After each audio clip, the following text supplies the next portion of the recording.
Okay, Bart here, and my partner in bardom and what that is, stories and poetry telling. So she was telling me a story earlier. Okay, Mo, can you kick it about the Unionists and what he said? He said that it was the Irish people's forefathers that signed the treaty and approved the partition of Ireland. Right. Now, by unionist is meant someone who wants to remain in union. They are living in Northeast Ireland, and there are people in the South as well, too, and they want to remain in union with Britain, with the British Empire, okay? And what we were talking about, this is, when he said that, this is the reply that was given by Mo. Go ahead, Mo. Kick it now. Kick it really loud. I said that I guess then it was his forefathers. Talk this way. Talk this way. Your voice is coming. You're talking against the wall. Sorry, folks. No, I'm not. I'm talking out the door. There you go. Right there. That's good. I said that it was his forefathers then that denied and ignored the democratic will of the people of the entire island of Ireland set down in the election in 1918 and been denied their freedom ever since. Well said. There you go. We got it out of you. All right. So the proclamation, we have the American Constitution, and that was definitely what was inspiring the folks who wrote the Irish Proclamation, who did the very same thing as the Americans in kicking out the British Empire. Nothing personal. You can all be lovely folks in your own land, but you sure can be dickhead motherfuckers and fickle bitches in somebody else's land. That's human, okay? That's all of us. I just see my shirt sparkling there, so this is probably not. We're learning on the job, folks, so just an adjustment in wardrobe right here. There we go. Anyway, so that's what's going on, and we have the universal stories of oppressor, oppressed, and what is legitimate, just cause, and illegitimate. So who are the terrorists and who are the heroes, all right? Because it all depends on which side of the aisle you're sitting. Now, if you are brought up in England, you're going to believe the GE version of what happened between the British and the Irish, and really what the English and the Irish, okay? The role of it. So the GE version of what happens in world events, it's an American outfit, big brand corporation, and when it described what happened in America, it said that the Europeans settled on the East Coast first, and the Indians moved west. Now, there you go. Isn't that a lovely version of history? And wasn't it just lovely of those Native Americans, they were called Indians then, Native Americans, to just pack up and go and say, all right, guys and gals, you're such lovely people. We're just going to pack up our shit where we've lived for, hundreds of years, all of our homes, our families. We're just going to give it all up for you lovely folks from across the water. Now, and thanks for the rape, by the way, for your negative reinforcement of your ideas. And for the murder. Okay? And for all the diseases you brought and your private property. And the same story happened in Ireland. Okay? With the British Empire coming in, a culture to stride. And what my partner was saying there is that the democratic will of the people, how do you know it was democratic? It was all of Ireland, 72% vote. Just about over 2/3 of the people. Okay? Where do you get a vote like that? And the will of the majority was ignored by the British Empire, and the Constitution didn't exist as such then. It was based on the proclamation, with the principles of the proclamation the same as what Jefferson wrote in the Declaration of Independence. This was Ireland's Declaration of Independence, the Proclamation 1916. And the Constitution that came along afterwards, what's that story, Mo, about De Valera and the Vatican? and the Constitution. Now kick it up now. No, for the story you told, you don't have to read it exactly. De Valera, what under him the Constitution was what? And the Vatican. I don't want to say it wrong, so. Okay, she's not confident yet. The Constitution was sent to the Vatican twice, okay, for ratification. Now, that was a complete denial of the principles of the Proclamation. So there was corruption by De Valera and that government right there. Okay, so now, if you find where it said in there about the rights of the people, the civil rights of the people in the Proclamation, because that's what we need to show in black and white. And kick it when you get it, Mo. I don't know what you mean by the civil rights of the people. It's about the last, second to last paragraph in the Proclamation. When it's talking about the rights of all the people of Ireland and the rights of the minority to be respected by the majority. It had that principle. Okay. You got it. Now kick it. Irish Republic is entitled to and hereby claims the allegiance of every Irish man and Irish woman.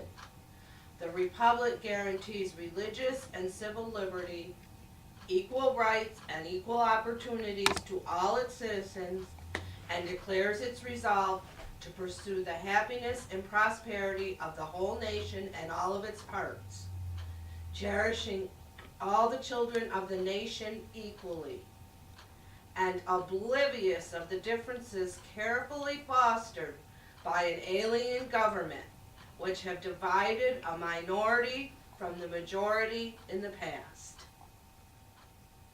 There we go. Proclamation 1916, the Easter Rising.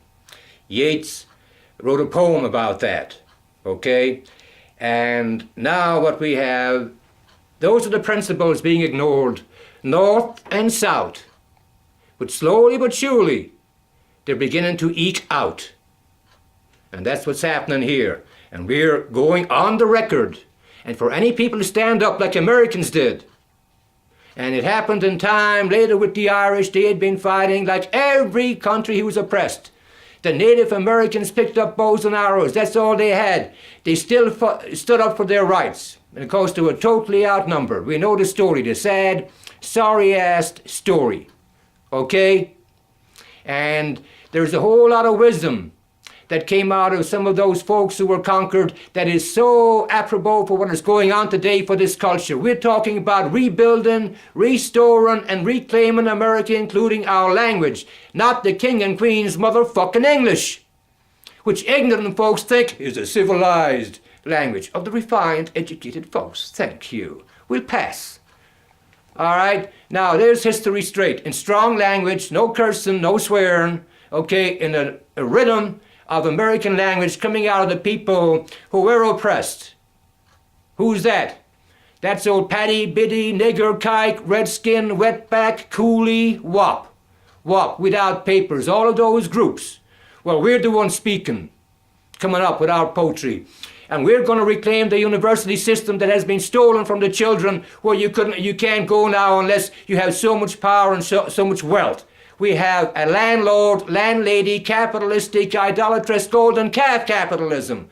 We need enlightened capitalism, okay, for the general welfare of all. That is what the Irish fought for in 1916, and those guys were totally honorable. And they've got beautiful stories. And you can just go on the internet, check it out, the Proclamation of 1916. And there are folks over there fighting right now, Martin McGuinness and those folks who stood up in the IRA, atrocities on both sides. State collusion on the part of, well, the same as the South down here. It was a civil rights struggle. You had a minority who were being oppressed, a created minority. When the country was divided by Britain, we're tied up now. 1921, there was a war of independence from 1918 to 1921 for the people to win the right of the people to have their decisions, their democratic government recognized in Ireland, and their British government refused to recognize it. And there is the ultimate hypocrisy and the cowardice. Oh no, and the arrogance, the superciliousness of the supposed English gentleman. Destroying the culture still today, and now doing the same thing through the American, but that's the human ego. We all got to face that. All right, but name it for what it is. To come along and say they were defending democracy while they were destroying it. It was 72% voting in the whole of Ireland. The Irish people didn't know what was good for themselves, and their will was denied. And then they're the bloody villains. That's how history gets rewritten and falsified. And the British government is going around doing it today. And they're in collusion with secret parts of the American government doing the same thing with the American empire. We have to dismantle empire. Go back to the Declaration of Independence. Go back to the Proclamation of Easter 1916, the same principles. And check out rights to all the people, rights of the minority. Not dividing the country by power, using terror. The British Army were terrorists. And the British, they were the instrument of the empire. We'll take your ports. We won't give you your ports. We need your ports for our ships because we rule the seas. We have an empire to run, for a monarchy, for the wealthy and the powerful. And you peons will just have to deal with it. Well, hell no. We stood up and we're standing up. We're never going to sit down again. We ain't stepping to the back of the bus. This is a human rights, civil rights movement around the world. And you damn plutocrats and all of us better get that landlord out of ourselves first and our landlady. Right, your lordships and your ladyships, here's a poem for you on the subject. Freedom. Being able to laugh at your own dumb ass. Okay, Christmas time. We were talking about prophets, P-R-O-P-H-E-T-S, and prophets, P-R-O-F-I-T-S. People have the relationships wrong. Jesus, Mohammed, prophets. Do you think those guys would be fighting and killing each other and saying, yay, motherfucker, you know, I'm the one that's really one. No, I'm the one. Yeah, no, that's dumbass human shit. What did Christ preach? Love God, love your neighbor. Who's your neighbor? The Good Samaritan. You do good. Good is a plan in the universe. And just for the evolutionists, the folks who are strictly say there's only a physical explanation, it's an atom, atomic explanation, subatomic particles, and we keep finding smaller ones, and when we can't find it, we're still looking to seeking the God one, or we found that chasing our tails, we think we're going to find it. Shelley the poet said, the relationship, and he was not a believer in religion, the relationship between the word and atom, between the word and matter, between the word and the physical world. How do you explain that? How does the word come out of the physical world? Nobody can explain that, and anybody who goes around who thinks they can give a physical explanation for inspiration and divine madness is a fucking idiot. Them's facts. All right? One just passed down, Christopher Hickens. He was a savior to all the folks who had to be saved from the saviors, from prophets. Okay, that was a false prophet. But God rest his soul. But he was in for one hell of a shock. Whatever reality he's in right now, he's got to deal with his bullshit. We all got to. Journey of life. Okay? Ancient wisdom. Pouring out freedom for all the people, like it was said in that proclamation. Cherishing the freedom of all its children, regardless of differences. Love God, love good. That's open to all of us. And love your neighbor. Who's your neighbor? The Good Samaritan, the one who stopped to help, one-on-one. We deal with each other. We can be good neighbors or bad neighbors. And it's inside the two of us, but every day is a new day. So you get up and you try again today. Okay, we ain't batting 1,000. None of us are. All right, folks in the divine realm, that's fine. But for us mortals down here, if we're batting the 300s, we're doing mighty good. Okay, but most folks go around with a speck and beam mentality. Oh, so busy taking the speck out of somebody's eye they can't see because of the beam of their own. Counting misses instead of hits. 0.666. Okay, now, so we got the connection. It was terror. Churchill and Lloyd George. And this is for Chris Matthews, who has a show here on MSNBC in the States. Okay, Chris, his background is similar to ours, Irish Catholic, that stands in the States Irish American culture. But here is the difference, all right? Chris believes he comes from the British Isles. Ain't no such place, motherfucker. How are things in the colonies, Chris? That's how ignorant you are on the subject. And while we're on it, we didn't have to vote for Gore against Bush.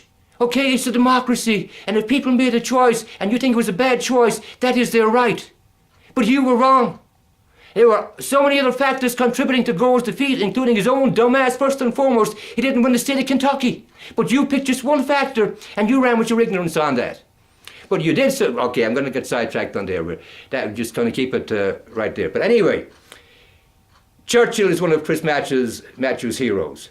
Churchill, when it comes to Ireland, was a damned terrorist. He and Lloyd George sat there and forced down the throat of a man who had stood up like the Americans over here and had their democratic rights, and they were being denied. And what Churchill and Lloyd George said, we will put 100,000 more troops in there, and they will terrorize the land, and you won't have a bite to eat. And he calls him a hero. Churchill, in the Second World War, he came through for his people, but it wasn't for democracy. It was for the fucking British Empire. And the British Empire and Churchill were just as responsible for the First World War as the Germans. Like my partner says, she's got that inspiration when it goes, it was a squabble among royals. And that led to the Second World War. Churchill was a bloody arsonist fireman. That's what the Empire did. They started the bloody thing, and then they had to get all those dumbass peasants to go out and kill each other, and that's how it came about. But for the record, a constitutionally democratic republic, constitution in the sense of the framework, it hadn't emerged in Ireland yet, but the principles of the Proclamation were there, like the Declaration of Independence here. And the principles of freedom are the same everywhere. The civil rights for all people, regardless, including gay people. Who's your neighbor? Mind your own fucking business and be good neighbors. Stop going around sticking your noses in other people's shit. That way your face won't be covered in it. Okay? So why don't we all try and do that regardless of class, color, creed, or background. But try and get our story straight so we can have a decent conversation. It's all about having a good, honest, open, genuine conversation, like the beauty of those guys in East in 1916 who went out there and stood up against the bloody British Empire. And like the guys that came along afterwards, like the hunger strikers. Okay, we're going to get back. We're going to finish this with a reading of Yeats's East in 1916 for those folks who will appreciate it, and then kick the hunger strike poem and the relationship between, but the people, to quote James Joyce from his Portrait of the Artist as a young man, he called them a handful of strangers. We allowed a handful of strangers to dominate us. Speaking of the Irish people. And he called that mentality and the people who had that mentality clodhoppers. Well, I've got other language for them, and you've heard it already. Same idea. So here we are, kicking it. Poetry, stories. All right. Leave with a story. We'll pick that up later. Running out of steam right now. Bard Bart from bardbart.com. Out. And peace.